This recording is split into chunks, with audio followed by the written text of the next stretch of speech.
So I will start my second lecture. So it's so now yesterday we talked about one formal approach for verification of cyber-physical system, especially for hybrid system as a mathematical model.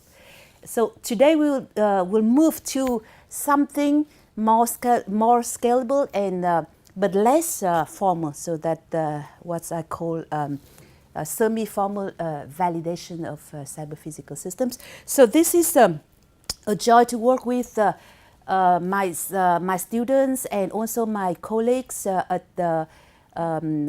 some industrial companies. For example, we have Dicipher. It's a startup of my colleague Alexandre Donzé. And also with Toyota my colleagues who were in Los Angeles and now they moved to Michigan, and some local microelectronic company, local but the European, but their office in Grenoble, Anter.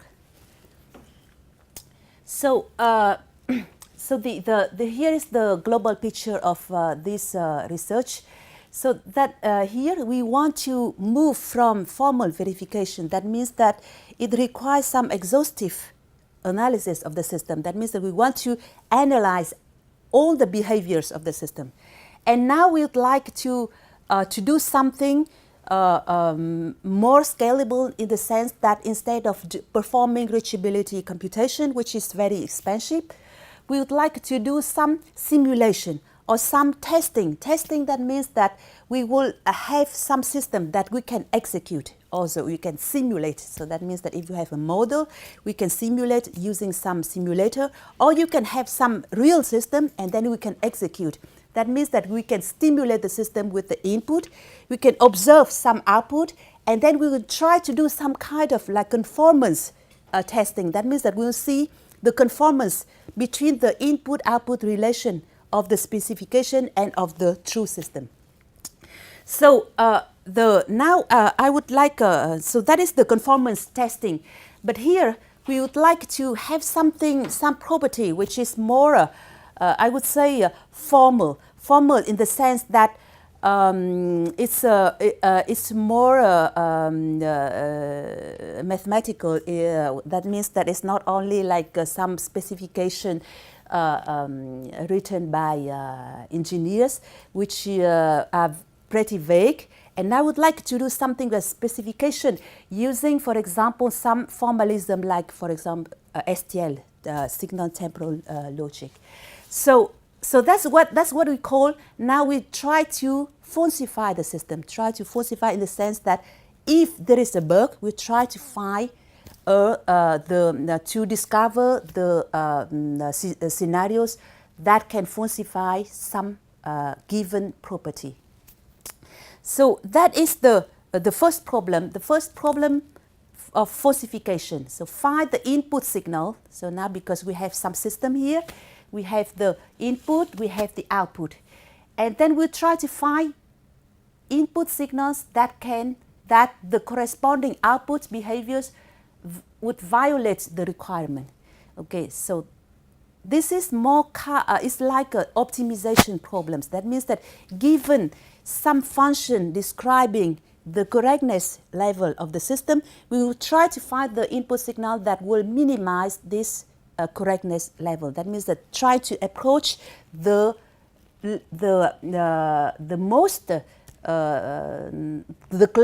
closest behaviors to the violation. Now, on the opposite side, we would like to do something like coverage. Coverage in the sense that we'd like to discover all the patterns of the behaviors. So all the different patterns of the behaviors that are interesting, that will provide knowledge about the system.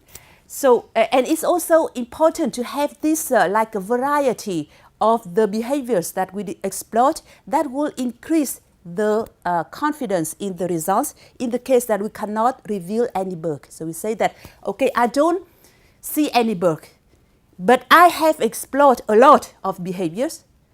Then I can say that, okay, you can trust my system.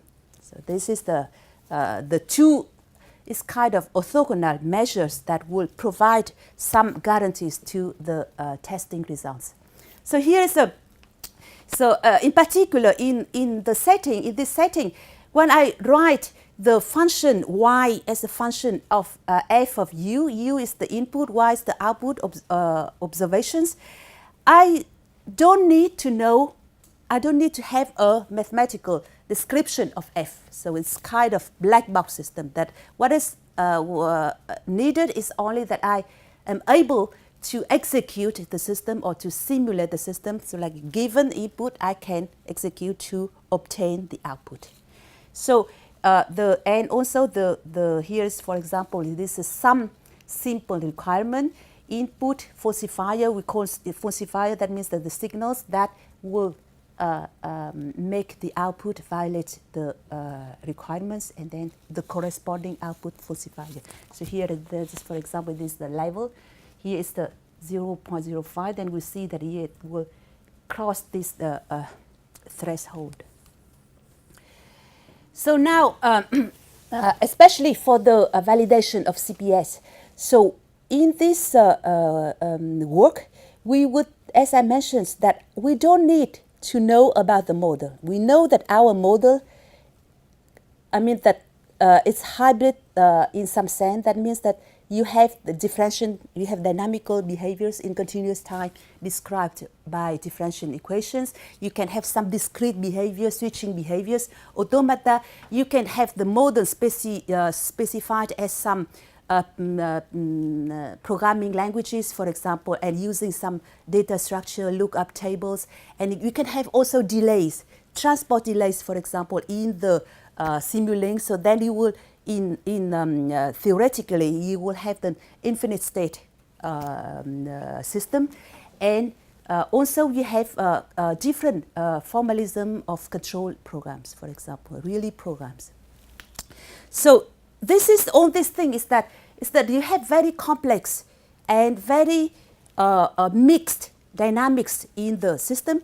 So it's very unlikely to have a mathematical to automatic generation of a mathematical model that we can handle, for example, hybrid automata. So an approach, a practical approach to handle this kind of system is to consider those systems as black box. We consider the black box, and we try to simply trying to manipulate the input so that, and with the observation of the outputs, then we can try to steer the inputs. So that means that using the input to steer the system towards some falsifying behavior. So here, for example, we have the model F that we need now to know some explicit model, and then we will handle the input signal space by sampling, for example. So here is the plan of my talk. So in the first part, I will give the measure of the correctness. Okay, so, and then second one is the two orthogonal measure, robustness for the correctness, and coverage is for how large, how well I have explored my system. And also in terms of coverage measure, I give two measures. So the first one is the state coverage. So state is like related to reachable state. That means that instead of having a symbolic representation for reachable state, then now I will have only points. But I would like to have those points that can represent well my reachable state. So that is what I call state coverage. And then also when I have to deal with the input signal space, so then I would like to have some kind of like behavior coverage. That means that signal space coverage. And then I will show the application of this measure for stimulus generations of analog circuits. And also with using these two measures, we would encode the falsification problem as optimization problem, and then I will show some application, especially for the car control models. So now for the robustness. So robustness here is that the correctness level of the system with respect to some given requirement. So requirements here that we consider are specified using Stl formulas. For example, Stl, I'm not going to give the syntax of Stl here, but basically it's you have over bounded time. First of all, you have signals, and then you have also the predicates that will transform a signal towards Boolean signals. And we have the usual operators, for example, eventuality and also always, for example. So here this is to say that always the value of the signal y is smaller than this threshold. Okay. And then we have the quantitative semantics of Stl. So that means that here, for example, rho is the robustness given of this of the signal y with respect to this formula, and then it's defined as follows. So here is 0.04. There is an error. So here is that we would try to find the time so that this the degree of violation of this signal with respect to this threshold is the largest. Okay, so when the robustness is smaller than is negative, then we can say that, okay, that signal falsifies the property. Okay. So here is, for example, we have a number of, for example, this signal. So then we see that it violates the threshold, and this signal is not. So then we will have the falsification.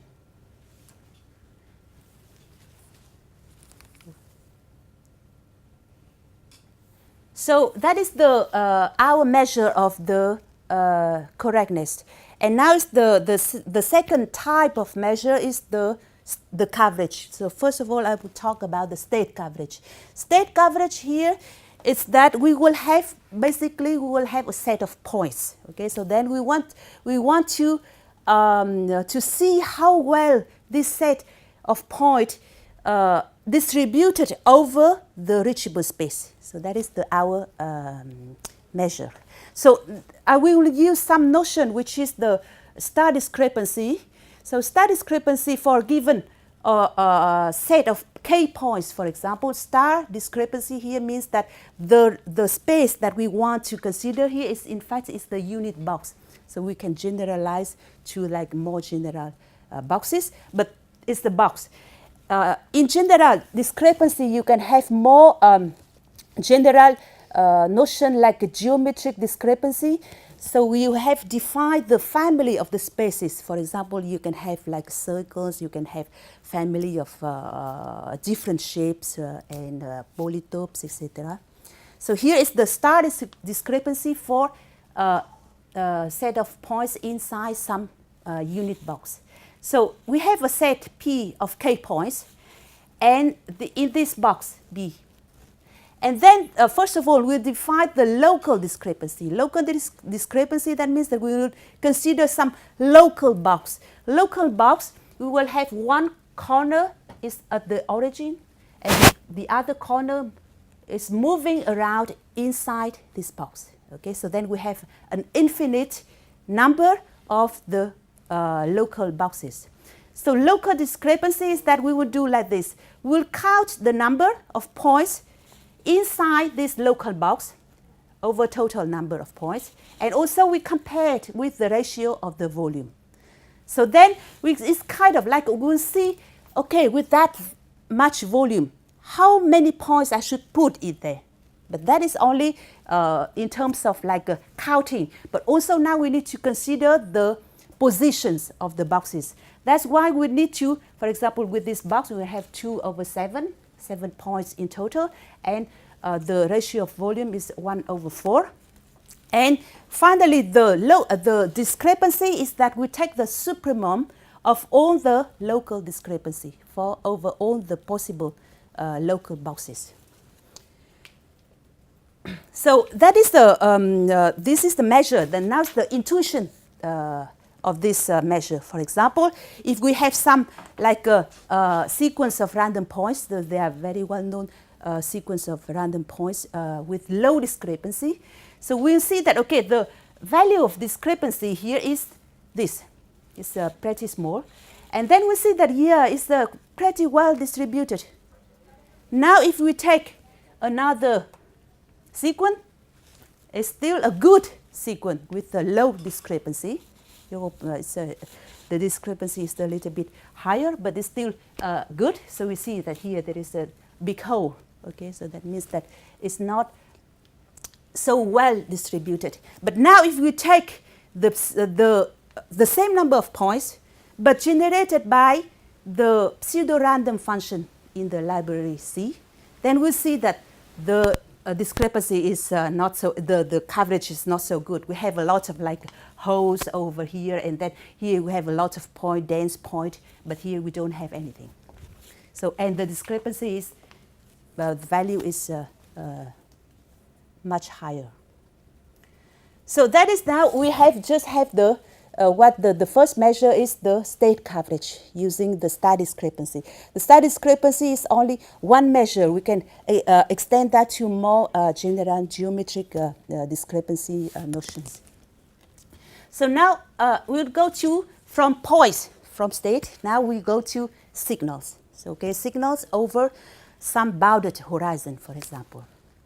So now we will have we have a space that we need to consider. It's infinite dimensional. Okay, so, but the first approach, like very simple approach, we have a coverage measure on the point space. Now we can try to use that for our signal space.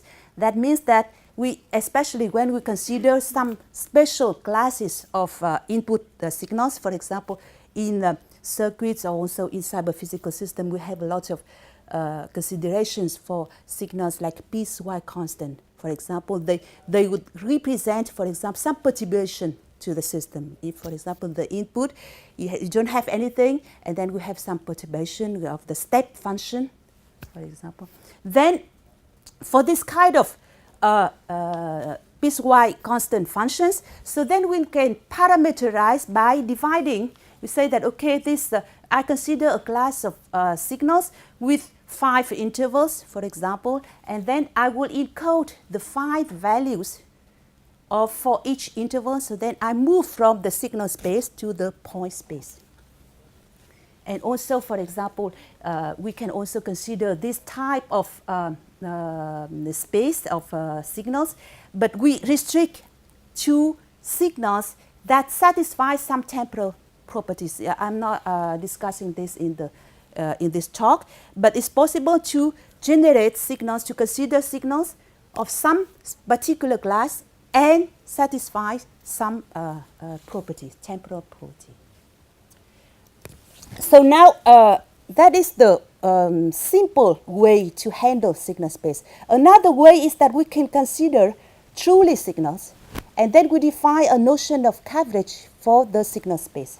So here, for example, I can use some notion, especially for the complexity of dynamical system introduced by Kolmogorov and Tikhomirov in 1959.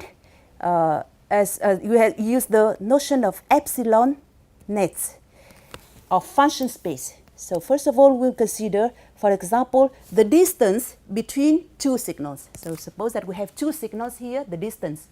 It's simply, we will define, first of all, some norm, and then we will take the supremum of the difference between the values of two signals over time. Okay, here's the horizon, delta is the horizon of the signal. And now we have, suppose that we consider now a signal set. Now we have set of functions, and then we will define the diameter of this signal set, because we have now the notion of distance.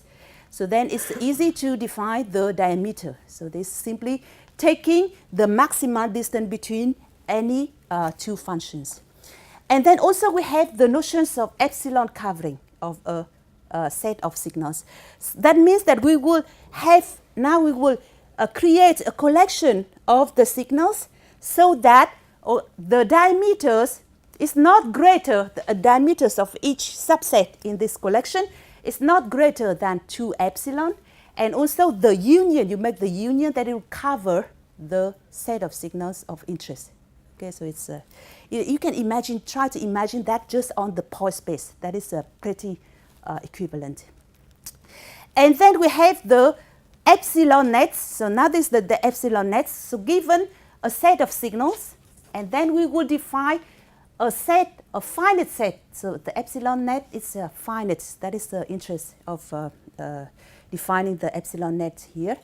Is the set of signals so that for any set in the set of interest, there is a signal in the net that is epsilon close to that signal. So that means that with the net, we know that we are epsilon close to the set of signals of interest.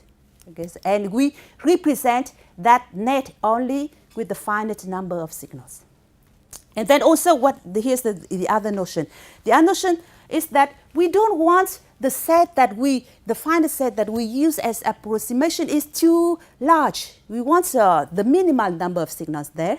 So then we would like to define the notion of epsilon separation. So that means that I don't want the signals in my approximations is too close to each other, so I define some distance between them. Is it for all signals in the set? For all signals. For all signals. But if u equals v, it does not never hold, right? If u equals w, then it is never, no set is epsilon separate.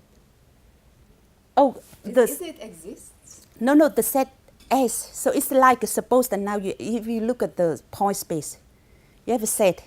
Now I would put 2 points in there, and the distance between them must be bigger than 2 but epsilon. But the 2 points are equal. It is the same point. U equals W. But then I need to take 2 different points. Yeah, but it is not written there. That's what. So. So in the edge case. Yeah. Okay. So for all different points. No. The points must be different. That's why I want the separation. I don't want that is to guarantee some kind of minimality of my set. I don't want to duplicate or to collect points which are too close to each other. So it's the first notion doesn't care about the size. I can put any signal in there. It's just the questions that I need to have some points that is close to the set of my interest. But now here I don't want to stuff too many signals in there. I just keep like the minimal. So now, just like moving to this, the 2 notion of epsilon net and epsilon separation. So then we say that if we would like to use the epsilon nets, then we can assure the coverage of the set of signals of interest. But because the epsilon, the net can contain the signal close to the set U of interest, but outside. It's not the signals that are not members of the set of interest. So that is it's the kind of over approximation. It's not over approximation in the set of in the sense of membership, but it's that means that it contains something outside. And the epsilon separated set, it's a subset. By definition, it's a subset of the set U, but it's not guarantee the coverage, of course, because we want to guarantee the separation more than the coverage. So now let's see to consider the Lipchitz function. So our classes of piecewise constant signals that I mentioned, that we can move from the signal space to point space by parameters. It's not mean that, for example, we have a lot of functions that the requirements are Lipchitz for even smooth. So then we'd need something more specific for those kinds of functions. So now if we'll consider two classes of useful functions, so Lipchitz function and smooth functions. So for over some time in horizon delta from 0 to t, big T. So I will explain only the idea, and we can assume that the constant, Lipchitz constant, is a 1. Okay, so it's very easy to extend to more general cases, and the signal vanishes at the origin. So the idea here is that, okay, now we'd like to have some epsilon net here. So we would cut the time horizon to the, into the pieces of intervals of size epsilon. And then we would only use the, for example, our Lipchitz constant here is 1. We can use like the slope of 1, but then we go up and down. Okay, so we will try to, first of all, we cover here to define the first like a block in the epsilon covering that I mentioned earlier. So then in this, it will define the first covering. And then we go up here. From here, we can go down. Okay, so then it's basically you have a tree with slope 1 or minus 1. Over the period, you can change the slope like each epsilon period. And so then the interesting idea is that with this construction, it seems very simple. Then we have something that's interesting is that we can construct the epsilon net with the minimal size. So that means that that construction will allow us to say that, okay, that set is the minimal. I cannot do better. I need that many signals to achieve some level of coverage. So then I can use that set. So that is the... So using that, the idea of epsilon nets, we can we apply this to generate stimuli for analog sequence specified using SPICE. So the idea is that SPICE, when you have a transistor level models, it's very huge, and the simulation can be very time consuming. So we'd like to have kind of like a more high level behavioral model. So instead of having like connecting a lot of transistors, now we'd like to have one function just to describe the relation between the input and output. So what we do is that we will simulate, we try to generate signals and then simulate the circuits with that number of signals. And then from the relation between input and output, we try to construct a behavioral models. For example, we'll see that between the input and outputs, for example, we can use simply like a polynomial fraction to describe the relation between input and output. So that is the behavioral models. And so we use the same epsilon net generations that I mentioned earlier. And then here is the case studies. For example, we use the, in fact, so we use the epsilon net generation to generate signals, and then we simulate this circuit. Is an amplifier circuit. Is a SPICE model which is pretty large, and we generated 600 traces. The horizon is over. It's larger, but the time step is 0.04. And we specify, for example, I would like to have a behavioral model which is polynomial fraction of degree 30 and 15, the polynomial above and below. Okay, so, and especially we use some tool from the company. This company is the microelectronics company in with an office in Grenoble, EasyIC, and they have the tool that will allow to like collecting the input and outputs and generate high-level models. So now let me move back to the falsification problem. So that means that now we have a notion of robustness for the correctness level, and then we have the notion of coverage. We'd like to use these two notions to perform falsification, or that means that try to use testing and simulation to falsify our properties, because with the testing and simulation you cannot prove the properties. So the idea now is that we will consider the signal space, but now parameterize as, like, for example, some classes of piecewise constant or piecewise linear functions. So then we will play, instead of signal space, we'll play with the parameter space for here. And then we will have the same robustness function, and would like to find, like, the signals parameterized. So then we have these parameters here. Would like to find the parameter values so that the corresponding behaviors of the system with the robustness of that behaviors with respect to some STL formula, which is would like to minimize. And then if we find that the result is negative, then we can say that that is falsifying behavior. And of course, for example, when we try to do this, it's not guaranteed that we will be able to find a falsifying behavior.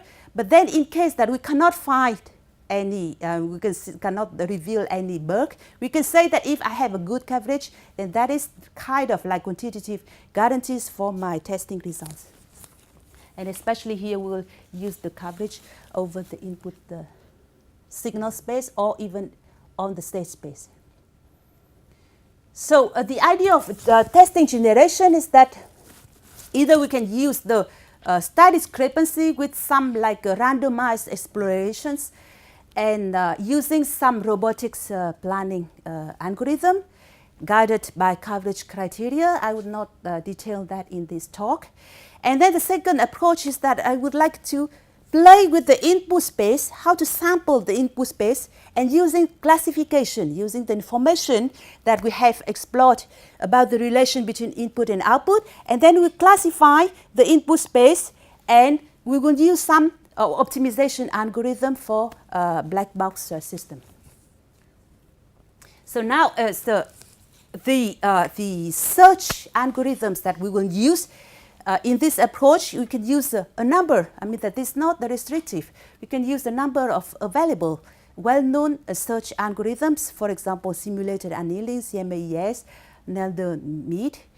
And of course, the main drawback of these algorithms is that they don't guarantee the global optima, and they can be very easily, depending on the system, depending on the where we start, where we explore, that these algorithms behave differently and can be stuck in some local optima. So the question is that we need to find a good initializations of these search algorithms in order to avoid the local optima. For example, here, this is the bad initialization, because we will go here and get stuck in this local optima. This one is a better initialization. So now we will look at the input space and parameterize as point space. And then we'd like to, like, do some sampling in this input space, but we will collect the information to classify. That means that, for example, those red regions here, they are like potential regions that if we sample there, we have like more potential to have falsifying behaviors. And we will use like hyperplane separation in the classification.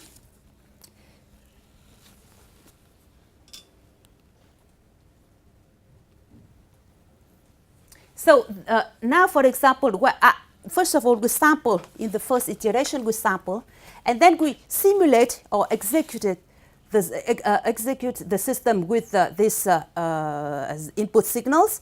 And then we will see that, for example, we will discover the robustness of the corresponding behaviors. Like a red, they are very potential, like the below average robustness. and the blue is the above average robustness. So we'd like to find a hyperplane that will separate the two regions, so that will contain the most, like find a hyperplane that will be able to separate the good robustness and bad robustness. So that is the idea. And of course, sometimes we cannot find such hyperplanes, and then that we will have the errors of misclassification. And then we will have the kind of like now classified regions, and then we will sample and we give the probabilities of sampling in the like potential region, higher probability of sampling. So that we can do this in an iterative manner. Okay, so for the classification using hyperplanes, then we will use for example, some criteria, for example, minimizing misclassification error using some support vector machines. For example, here, I think that there's a minus P. Here is the polarity. So then we would like to minimize the sum of the misclassification. That means that is the distance between the true value of the point and the average. Mu here is the average. And then here is also the D. Here is the dimension of the in the space. And X is the value where we want to put the hyperplane. So that is, we would like to find the hyperplane, for example, for the dimension D, putting at the value R, so that we will minimize this misclassification error. So now the idea is that we would like to combine our two measures. We have two measures in terms of time. I don't understand it. 5 minutes. Okay. So we will have the coverage and we will have the robustness. We would like to play with these two measures in order to efficiently find and falsifying behaviors. For example, especially we will vary this weight on the, for example, we would like to focus now on coverage, or I would like to focus on the robustness. Suppose that I will find something very potential. I say that, okay, I find some behavior which is very close to violation. Then I would try to focus on robustness, to reduce the robustness. Okay, so then, but then if I do that, and of course our algorithms are kind of like search algorithms that do not guarantee global optima. So then after some time, I don't see that the robustness is reduced. And I would check the coverage and say, oh, it's stuck. I mean, the coverage is not improving at all. Then I will favor now the coverage-based exploration. Okay, so that is simply the idea. We have this mechanism of playing with the coverage and robustness. And then we define kind of like a probability for sampling in the input space. Okay, so I will not go into too much details, but so also we would define a kind of like a singularities here. So that means that when we see that a point which is very singular, that means that pretty promising. Okay, with a very good robustness, then we define some like criteria that we can use to like single out some interesting samples. Okay, so let me just show some example.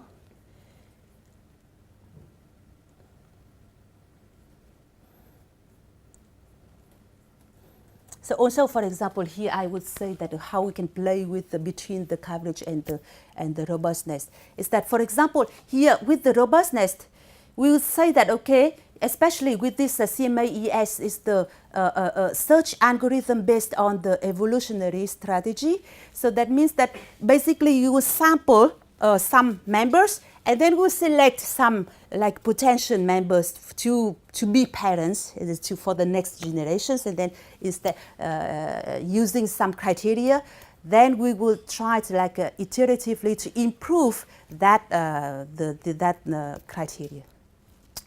So here, using the robustness, we can select only the bad robustness values, and then using that to define the mean and also the covariance matrix of the next iterations of the CMAES iterations in order to increase the convergence of the algorithm. So let me just go to some applications. So here we have some applications provided by my colleagues at Toyota. So we have some powertrain control system modeled as Simulink. It's a pretty large model with MATLAB code, with something that, and with transport delays, with elements that is very difficult to hope to have some mathematical model. And then here, so you have some specification, and then we consider the input signals parameterized by 10 control points. By control points, I mean here the intervals for the piecewise constant signals. So then from 10 control points, we will have a dimension of the space, a search space is the 10. And we will compare our method with some search algorithms without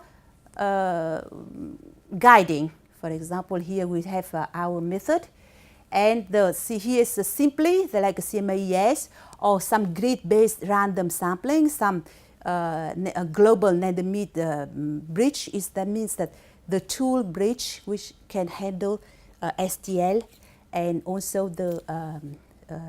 that the tool includes some search algorithms, and also the Stl, the search engine behind Stl is simulated annealing that we compare with, and then we can see that we have pretty positive results compared to all these existing methods. And so the second example is also some example from the automotive. So we have here some Simulink model, which is pretty large in general, lookup tables here, and then we have mixed behaviors, and we have some more complex requirement, and then we have here two, at least for the two input signals, we have 7 control points for one and 3 control points for the other. So then the dimension of the search space is 10. And here also we compare with the existing approaches, and then we also have a very good result. That's some other, for example, here is a timeout, cannot find any falsifying behavior. And also some industrial example is truly production model. And if we use the different methods, for example, here it can find the falsifying behavior, but with the larger time, for example, if we use our method. So to conclude, so here tomorrow I will talk about some investigation using these approaches for a different application, but I think that very closely related biological system. And also we'd like to have more coverage measures, not only star discrepancy, which is pretty expensive to estimate. We can think about other measures, for example, entropy, cell occupancy, etc., from the information theory.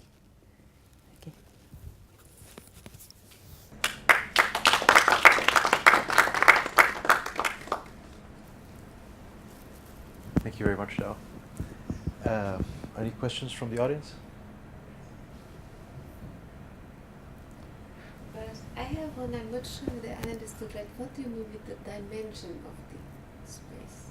Okay, dimension is that, for example, you have the piecewise constant signals. So it's supposed that we will divide into 5 intervals. In each interval, you will have a variable. to specify the values of the signal in that interval. So then from a piecewise constant input or signal space, you move to point space with the 5 variables. So then we have the, But then you talked about coverage yes, of the state space. So if you have 10 dimensions, I mean, it doesn't matter where they come from, you have 10 variables. mhm. If you just have 2 values for each for sampling, then you have already 2 to the 10. No, it's not to, the sampling is not, we don't have quantization. We don't have the discrete values. Only in time is the discretized. But the values for each interval can be some interval, infinite number. But you sample something from it. Yeah, I right? sample Because from you need that. for testing. Yes, yes. So if from each interval you just take 2 samples, 2 in the first time segment, 2 in the second, which can be Yes, one of yes, 2. yeah. Then you already have 1, 2 2. to the 10. Oh, yes, yeah, yeah. The possible? So No, you- it's an infinite space, infinite. Yeah, but I mean, if you want to sample from each of those 10 at least 2 samples, and you want, so you want a certain coverage, Yes, right? yes. So if I take from one of them more than 1, that is at least Yes. sampling. If you take only 2, you already have 2 to the 10 Yes. test cases. Mm-hmm. Never mind where Yes, you yeah. take those 2. Yes, yeah. So that is not manageable, right? It's not manageable. Yeah, it's the exponential. It's in any system. It's like a discrete testing. But that's why what we want here is that we don't fix the coverage. We use the coverage to guide. So, for example, we use the robustness. We try to minimize the robustness, find the input signals, playing with the input signals, to, like, for example, with one input signal, like you take the 2 intervals, one values and one the other. Now we execute the system with that signal. We find some robustness. We would like using similar simulated annealing or whatever, but like, then we say that, okay, now in the next step, I will modify my current input signal so that I will try, I hope, all this the search algorithm is a black to box, go to to reduce the robustness. but then your aim is to go to yet unexplored parts of the state. Now that is when we are stuck. When we discover that we don't improve the robustness and we're stuck around some local, the coverage is kind of like the indication of the coverage. And then we say that, okay, now I'm stuck. I need to get out of the local minima. And then I will kind of like run some pseudo-random over the input space. So then I will move to a different region. And then in case that I run out of computation time, I report the coverage as a guarantee. But of course, I mean that it's impossible to fix a desired level of coverage. It's a huge, I mean that is the... And it is also, I mean, this is a kind of game of luck, right? Yes, yes. But it seems that the tools are a bit complementary. So if you go back to the last results, and Mhm. what is nice, so for example, Estalido solved 1 and 3, Yes, yes. right? And the first Yeah. one could not solve 3. Simulated annealing is a stochastic search. That's why. Yeah. And for example, your approach could not solve 3, but the last 2 uniform random and the simulate. Okay. Yes, random. yes, yes. Both It's could true. solve. So With the but- different seat. Yeah. Yes. But Yeah. perhaps it does not say anything because it is just guessed. So if you guess right, you succeed, and if not, then Yeah, but this is the stochastic thing. So that means that if you run a lot of examples, then it's only based on that. because also the It's first 2 results with self-partition A and B are quite different, right? So, but it is I just said the first cell partition. A and the B, first 2 yes. cases are quite different. So it's the same approach, right? So it's not the different. The method is the hyperplane classification, but the measure of the coverage is different. So the way we cut the space is it's like a different functions based on which you cut, so the different methods A and B. Yeah.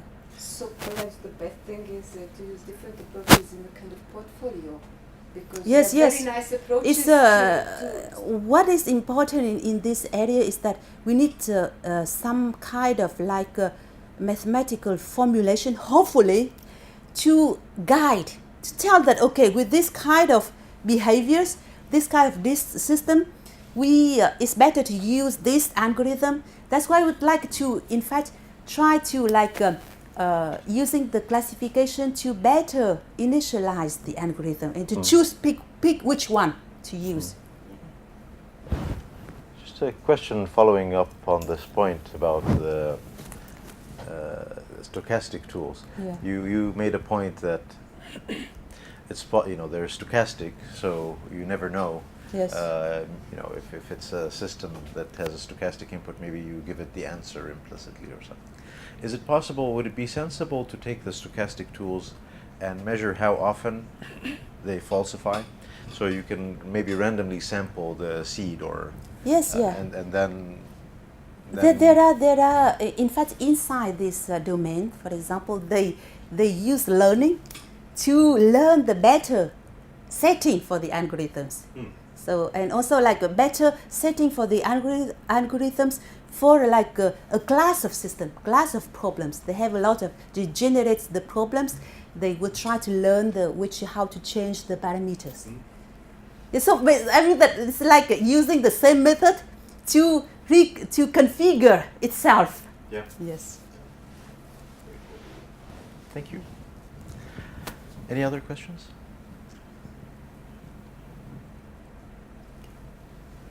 Thank you. Do you have one more question, or? I have one last quick question. For the biological systems that you plan to look at next, are you going to be looking at very high dimensional, like repetitive problems, or what kind of problems do you... So tomorrow I will talk about this biological modeling. Yes, oh, great, yeah. excellent. So not high dimensional. So we use even more complex system, polynomial dynamics, differential equations. So the hope is even less than this. It's semi-formal in the sense that it's like a control design. We will relax. We will not try to find like a maximality of controllable set, for example. We just try to find a feasible control with reasonable performance. So that's what I mean by semi-formal. It's not formal in that sense, but the scalability is the problem is still complex. Yeah. Very good. Thank you. Thank you very much.